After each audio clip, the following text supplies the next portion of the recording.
দেখা যাচ্ছে। দেখা যাচ্ছে স্যার।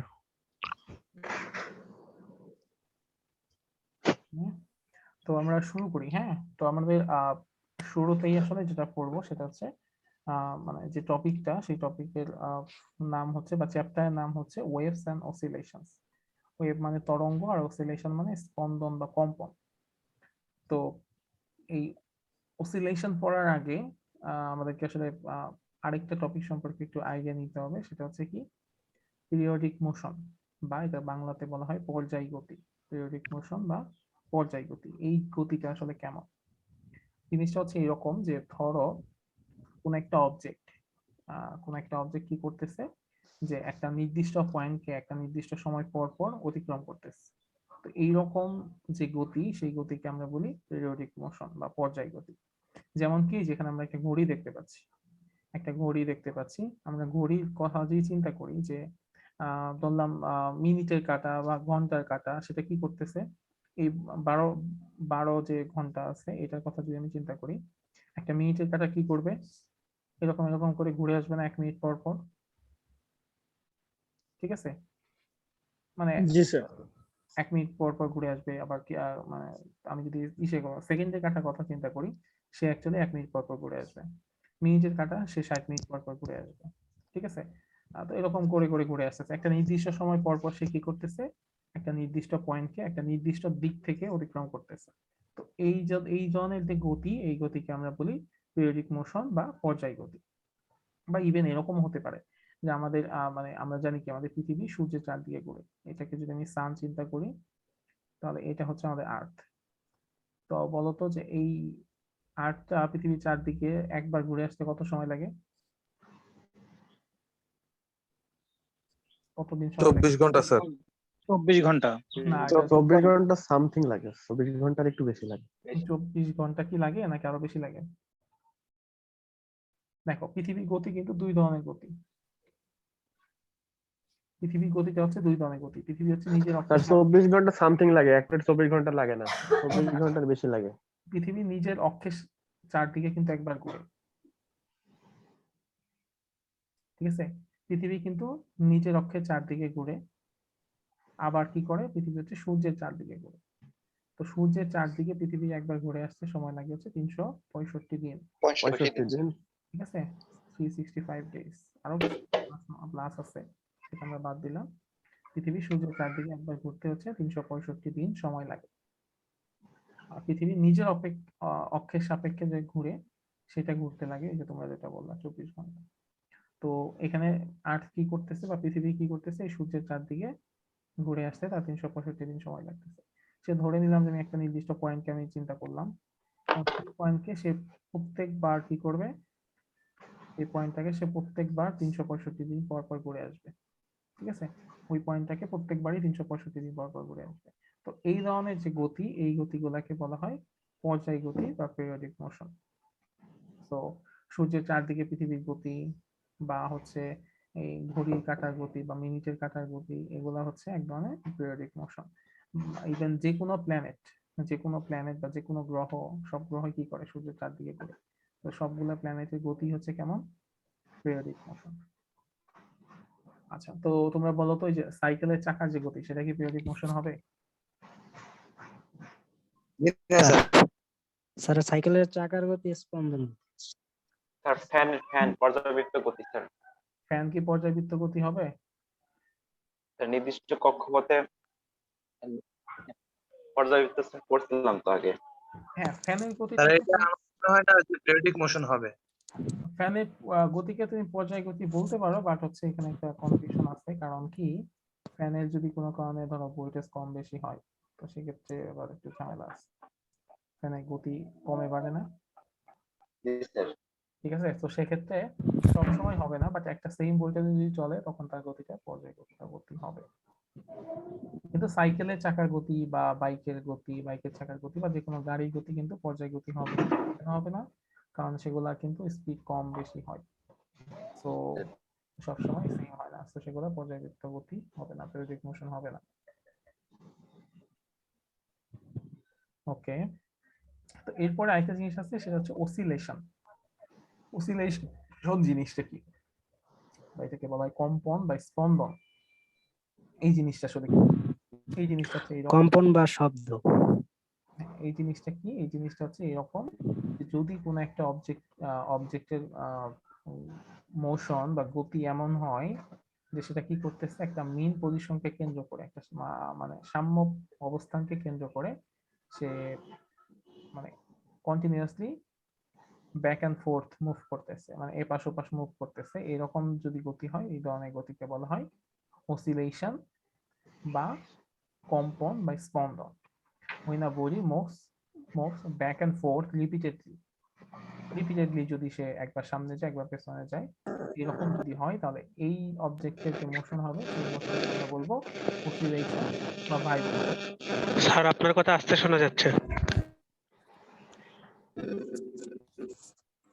আচ্ছা, এখনো কি আস্তে শোনা যায়? না স্যার, ঠিক আছে। আচ্ছা, এই ধরনের যে অসিলেশন সেই অসিলেশনকে বলা হবে, মানে এই ধরনের মোশনকে বলা হবে অসিলেশন বা কম্পন বা স্পন্দন। আচ্ছা, এইসব মোশনের ক্ষেত্রে কি হয়, কোন একটা অবজেক্ট তার গতির অর্ধেক পথ সে হচ্ছে একদিকে অসিলেট করে, বাকি অর্ধেক পথ সে অন্যদিকে অসিলেট করে, ঠিক আছে? So if the periodic motion of an object is such that the during of its time period it is staying in one direction and during rest half in its opposite direction, then this type of motion is called oscillation or vibration. জিনিসটা কেমন? আমি যদি একটা simple পেন্ডুলামের কথা চিন্তা করি, simple pendulum কি করবে? এটা হচ্ছে তার মেইন পজিশন, এটা হচ্ছে তার মেইন পজিশন। অর্ধেক সময় সে কি করবে? এইদিকে থাকবে, বাকি অর্ধেক সময় সে এইদিকে থাকবে, ঠিক আছে? এরকম একটা অবস্থা তৈরি হবে, অর্ধেক সময় সে এইদিকে থাকতেছে, বাকি অর্ধেক সময় সে এইদিকে থাকতেছে। সো এইখানে যে মোশনটা তৈরি হচ্ছে এই মোশনকে আমরা বলবো অসিলেশন বা ভাইব্রেশন। বা ইভেন আমি যদি একটা স্প্রিং এর কথা চিন্তা করি, স্প্রিং এর গতিও কিন্তু কেমন? অসিলেশন বা ভাইব্রেশন, ঠিক আছে? সে একটা মেইন পজিশনকে কেন্দ্র করে ঘুরে এবং অর্ধেক তার মেইন পজিশনের বাম পাশে থাকে, অর্ধেক মেইন পজিশনের ডান পাশে থাকে, ঠিক আছে? আচ্ছা, আমাকে একটা মিনিট সময় দাও। সুজন ভাই একটু মিউটে যান, আপনার এখান থেকে আওয়াজ আসতেছে বারবার।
আচ্ছা, এখানটাতে একটু আজান হচ্ছে, আজানটা শেষ হোক আমি তারপর ক্লাসে জয়েন করছি। Okay sir.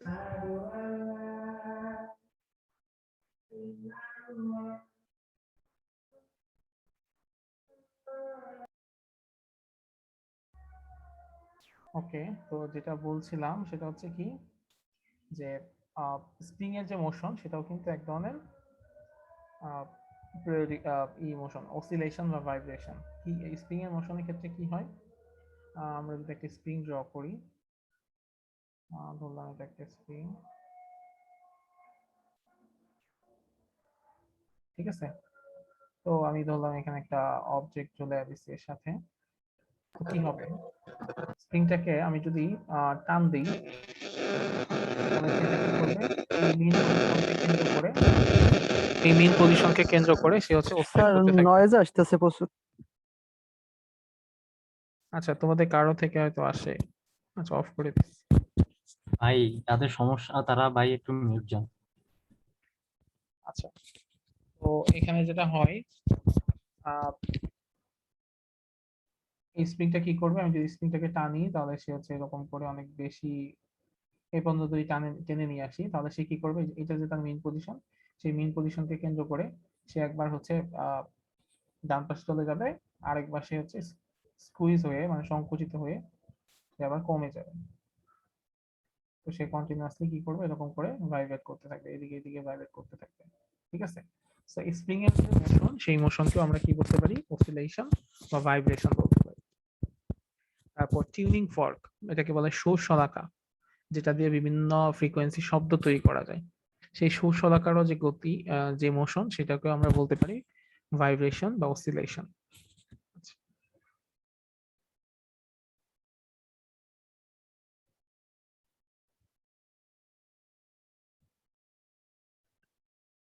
আচ্ছা, তো এরপরে আমরা আসলে আমাদের মেইন টপিকে যাব, সেটার নাম কি, সিম্পল হারমোনিক মোশন, সরল সন্ধিত স্পন্দন বা সরল সন্ধিত কম্পন আর কি, গতি, সরল সন্ধিত গতি বা সরল সন্ধিত স্পন্দন, এই জিনিসটা আসলে কি?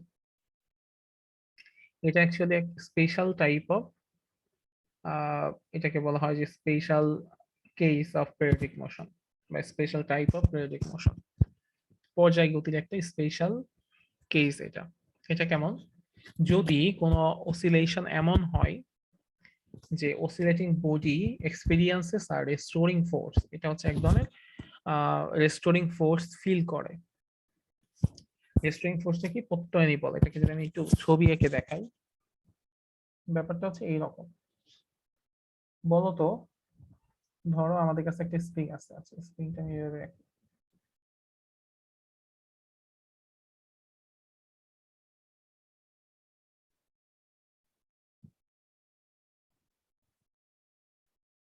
স্প্রিং এর এখানে একটা কিছু একটা আটকানো আছে, স্প্রিং আছে। এই স্প্রিংটাকে আমি যদি এইদিকে টানি, এই বরাবর টানি, তাহলে কি হবে, মাঝের স্প্রিং গুলো প্রসারিত হয়ে যাবে। মাঝে স্প্রিং গুলা প্রসারিত হবে। আচ্ছা, প্রসারিত হয়ে এই এখানে গিয়েও কি ওর মতো সুন্দর মতো থাকবে? না স্যার, কিছুটা থাকবে না, নিজের সে অবস্থা আবার সংকুচিত হবে, আগের অবস্থায় ফেরত আসতে চাইবে। তার মানে কি, আমি যখন ওর উপর একটা বল প্রয়োগ করি, ধর আমি ওর উপর একটা এফ বল প্রয়োগ করছি, তো এফ বল প্রয়োগ করে ওরে যখন আমি কই নিয়ে আসি, এই এই মাথা পর্যন্ত নিয়ে আসি, ও কি চাইবে, ও চাইবে এটা আগের জায়গায় ফেরত যাইতে, তাই না? জি স্যার। তার মানে হ্যাঁ, ওই স্প্রিং এর মধ্যে একটা নতুন বল তৈরি হবে, সেই বলটাকে আমরা বলবো রেস্টোরিং ফোর্স বা প্রত্যয়নী বল। সো স্প্রিং এর মধ্যে যে বলটা তৈরি হবে, সেই বলটা কি উল্টা দিকে, তাই না? আমি যেদিকে টানছি এটা হচ্ছে তার উল্টা দিকে, তাহলে উল্টা দিকে তার মধ্যে একটা কি তৈরি হবে, একটা রেস্টোরিং ফোর্স তৈরি হবে, এটাকে আমরা বলবো প্রত্যয়নী বল। এটাকে আমি ধরো এফ দ্বারা প্রকাশ করলাম। আচ্ছা, তো স্প্রিং এর মধ্যে এক ধরনের বল তৈরি হবে এফ, যেটা হচ্ছে রেস্টোরিং ফোর্স। এবং একটা জিনিস খেয়াল করে দেখো, স্প্রিংটা এখানে ছিল, ধরলাম এই পজিশনের নাম দিলাম আমি এ, এ পজিশনে স্প্রিংটা ছিল, এটাকে সরাই আমি বি পজিশনে নিয়ে আসছি, তার ডিসপ্লেসমেন্ট হয়েছে কতটুকু, এইটুকু ডিসপ্লেসমেন্ট হয়েছে না, সরণ হয়েছে, এইখান থেকে সরে আমি এইখানে নিয়ে আসছি, তাহলে তার একটা ডিসপ্লেসমেন্ট হয়েছে। সেই ডিসপ্লেসমেন্টের পরিমাণ যদি আমি এক্স ধরি, তাহলে এক্স এর ডিরেকশন কোন দিকে, এ থেকে বি এর দিকে। এতে ছিল স্প্রিংটা, এতে স্প্রিংটা ছিল, সেটাকে আমি টেনে বি তে নিয়ে আসছি, তার মানে এক্স এর যে ডিরেকশন সেটা হচ্ছে এ থেকে বি এর দিকে। আচ্ছা, আমি এক্স এর যে ডিরেকশন সেটার একটা দিক দেই, সেটা হচ্ছে এই দিক বরাবর। এখন আমাকে বলতো রেস্টোরিং ফোর্স বা প্রত্যয়নী বল, সেটার ডিরেকশন কোন দিকে? আর এফ টুর দিকে। বি থেকে এর দিকে না, জি জি আর ডিরেকশন হচ্ছে এই দিকে। এখন আরেকটা জিনিস চিন্তা করো, যে আমি যদি এই এক্স এর মান বৃদ্ধি করি তাহলে কি এফ এর মান বেশি হবে না কম হবে? স্যার এফ এর মানও তো বৃদ্ধি পাবে। বৃদ্ধি পাবে। তোমরা তোমাদের হ্যাঁ তোমরা তোমাদের মানে প্র্যাকটিক্যাল এক্সপেরিয়েন্স চিন্তা করো, একটা স্প্রিংকে যদি টেনে বড় করতে হুম। থাকো, সেইখানে বল মানে তত বেশি জোরে সেটা আগের জায়গায় ফেরত আসতে চায় না। জি স্যার স্যার। হ্যাঁ, তার মানে কি যে থেকে যদি- দুইটাই সমান থাকবে। মানে ব্যাপারটা হচ্ছে কি এরকম যে যদি আমরা একটা স্প্রিংকে টেনে বড় করি তাহলে কি হয়, যত বেশি সরণ হয় ওটার মধ্যে রেস্টোরিং ফোর্স তত বেশি হয়। সো এফ হচ্ছে সমানুপাতিক এক্স, এফ ইজ সমানুপাতিক হচ্ছে কি হবে এক্স, মানে এক্স এর মান যত বেশি হবে এফ এর মানও তত বেশি বেশি হবে। ঠিক আছে।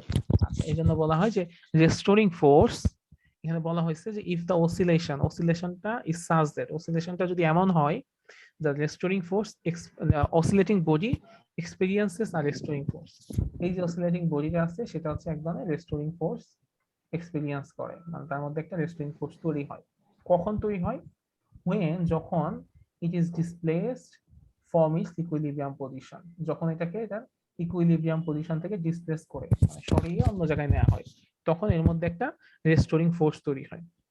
ঠিক আছে, তার মধ্যে একটা রেস্টোরিং ফোর্স তৈরি হয় এবং সে যেই রেস্টোরিং ফোর্সটা তৈরি হয় এটা হচ্ছে প্রপোর্শনাল টু দা ডিসপ্লেসমেন্ট, এবং restoring force is proportional to the displacement. Restoring force যত বেশি হবে আমার ডিসপ্লেসমেন্টও তত বেশি হবে, বা ডিসপ্লেসমেন্ট যত বেশি হবে রেস্টোরিং ফোর্সও তত বেশি হবে। এবং ব্যাপারটা কি আমরা একটু আগেই দেখছি যে ডিসপ্লেসমেন্ট এই ডিরেকশন হচ্ছে এই দিকে আর রেস্টোরিং ফোর্সের ডিরেকশন হচ্ছে এই দিকে, মানে দুইটার ডিরেকশন হচ্ছে একটা একটা অপোজিট। সো এই জন্য মাঝখানে আমরা একটা মাইনাস চিহ্ন দিই। মাইনাস চিহ্ন কি মিন করে? মাইনাস চিহ্ন মিন করে যে এফ এর ডিরেকশন আর এক্স এর ডিরেকশন হচ্ছে একটা আরেকটা অপোজিট।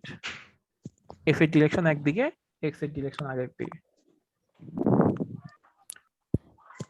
তো এই ধরনের যে মোশন, হ্যাঁ এই ধরনের যে মোশন, এই মোশনকে আমরা বলি সিম্পল হারমোনিক মোশন, বা এই ধরনের মোশনকে বলা হয় সিম্পল হারমোনিক মোশন বা সিম্পল হারমোনিক অসিলেশন।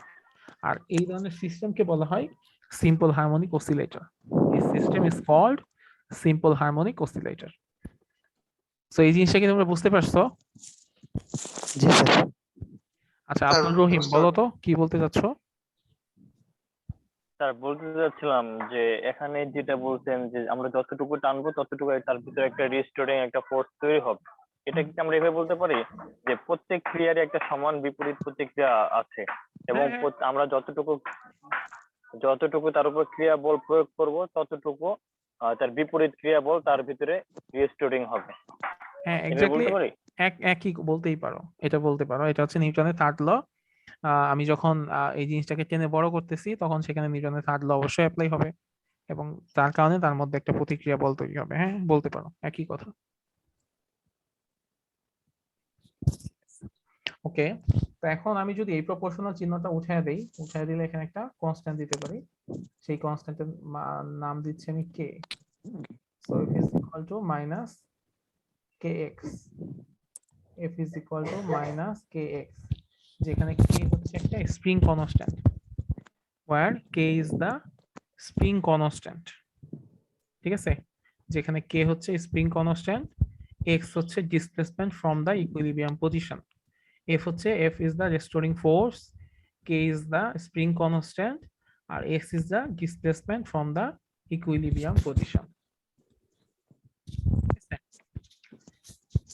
f হচ্ছে restoring force, k হচ্ছে spring constant আর x হচ্ছে displacement from the equilibrium position।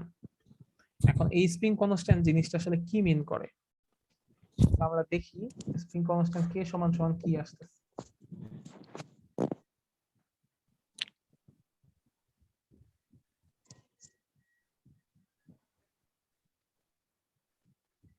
আচ্ছা আমরা যদি নিচে যাই, নিচে গেলে আমরা দেখতে পারবো যে k সমান সমান যেটা আসবে সেটা হচ্ছে এরকম যে k is equal to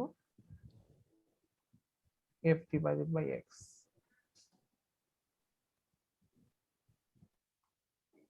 ঠিক আছে, k সমান সমান হচ্ছে f divided by x।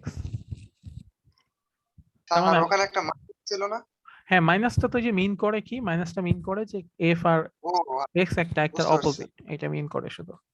আচ্ছা, সো কে জিনিসটা আসলে কি সেটা আমি একটু বোঝানোর চেষ্টা করতেছি। তো দেখো এখন আমি চিন্তা করি দুইটা স্প্রিং এর কথা চিন্তা করি। একটা স্প্রিং ধরো তোমরা যারা বাইক চালাও, বাইকের সামনের চাকার উপর একটা স্প্রিং থাকে না, দেখছো খেয়াল করে? সাসপেনশন হ্যাঁ, সাসপেনশন যেটা থাকে সেটা এক ধরনের স্প্রিং। আবার আমাদের স্টাপলারের মধ্যে এক ধরনের স্প্রিং থাকে, তাই না? দুইটা স্প্রিং কি একরকম? না স্যার,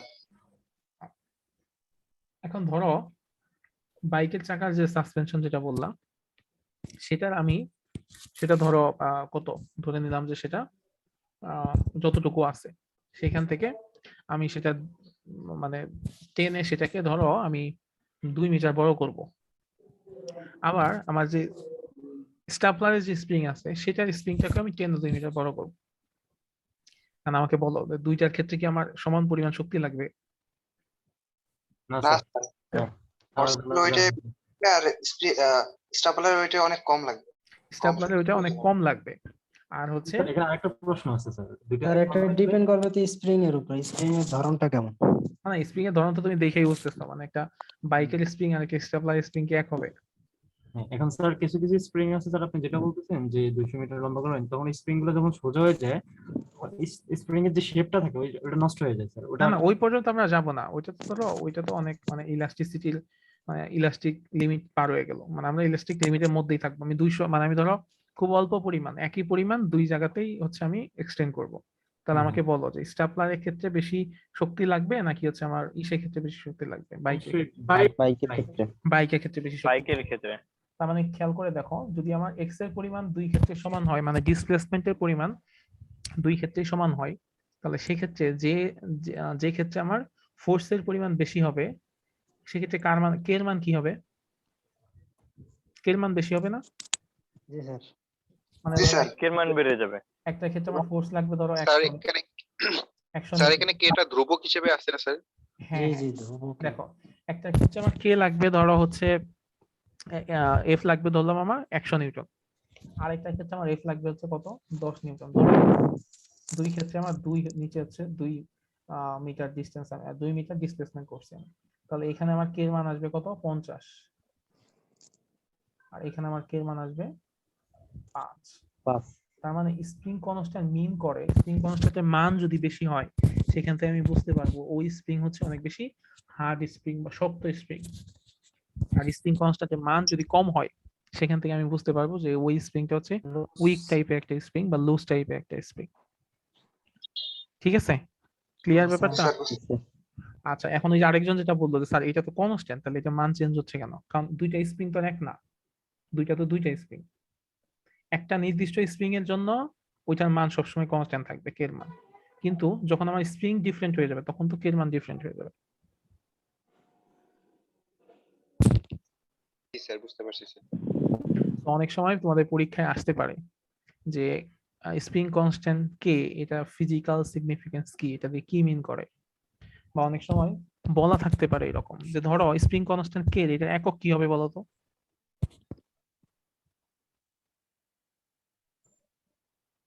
কে এর একক কি হবে? স্যার এটা জুল হবে। দেখো ফোর্সের একক কি? ফোর্সের একক বল নিউটন পার মিটার নিউটন মনে স্যার। হয়। বলে একক হচ্ছে নিউটন, আর এক্স এর বা ডিসপ্লেসমেন্টের একক হচ্ছে মিটার। আর তিনটে নিউটন মিটার পার। তাহলে এটা হবে কি মিটার পার নিউটন আছে, per metre. Newton per metre, এটা হচ্ছে আমার কে এর একক। Newton metre per. Newton per metre, metre per না। Newton per metre. Newton per metre হবে। হ্যাঁ, আচ্ছা, সো কে এর একক হচ্ছে নিউটন পার মিটার। তো তোমাকে ধরো বলা হইলো যে একটা স্প্রিং এর স্প্রিং কনস্ট্যান্টের মান হচ্ছে 500 newton per metre. What does it mean? এটা কি মিন করে? তার মানে বলতে হবে ওই স্প্রিং এর যদি আমি 1 মিটার ডিসপ্লেসমেন্ট করতে চাই তাহলে 500 নিউটন বল প্রয়োজন, তাই না? জি স্যার। হ্যাঁ, আবার এরকম বলতে পারো যে ওই স্প্রিং এর ক্ষেত্রে আমি যদি 2 মিটার ডিসপ্লেসমেন্ট করতে চাই তাহলে আমার 1000 নিউটন বল প্রয়োজন। একই তো কথা। ঠিক আছে? তো এইটা হচ্ছে ফিজিক্যালি এই জিনিসটা মিন করে, এই জিনিসগুলো আমাদের বুঝতে হবে। যদি এই জিনিসগুলো বুঝতে পারো তাহলেই হচ্ছে ফিজিক্সও সহজ লাগবে, আবার হচ্ছে পড়াশোনাও সহজ হয়ে যাবে। আচ্ছা, এই যে এখানে যে জিনিসটা, এই জিনিসটা কিন্তু কিছুটা হুকের সূত্র আছে না, হুকের সূত্রের মতো। হুকের সূত্র কি ছিল? যে একটা নির্দিষ্ট সীমার মধ্যে পীড়ন আর বিকৃতি একটা একটা সমানুপাতিক। পীড়ন মানে কি? পীড়ন মানে হচ্ছে আমি যে বল প্রয়োগ করি সেটা হচ্ছে পীড়ন, আর বিকৃতি মানে হচ্ছে আমার যতটুকু ডিসপ্লেসমেন্ট হচ্ছে সেটা হচ্ছে আমার বিকৃতি। সো এই স্প্রিং কনস্ট্যান্ট বা সিম্পল হারমোনিকের মোশনের এই যে ঘটনা সেটা হচ্ছে হুকের সূত্রের সাথে সামঞ্জস্যপূর্ণ। ঠিক আছে? আচ্ছা, so spring constant, simple harmonic motion, এটা হচ্ছে পিরিয়ডিক মোশনের এক ধরনের স্পেশাল রূপ। কেন স্পেশাল রূপ? এখানেও কিন্তু ওই একই জিনিসই হচ্ছে, একটা নির্দিষ্ট স্প্রিংকে একটা নির্দিষ্ট সময় পর পর অতিক্রম করতেছে, নির্দিষ্ট পয়েন্টকে একটা নির্দিষ্ট সময় পর পর অতিক্রম করতেছে।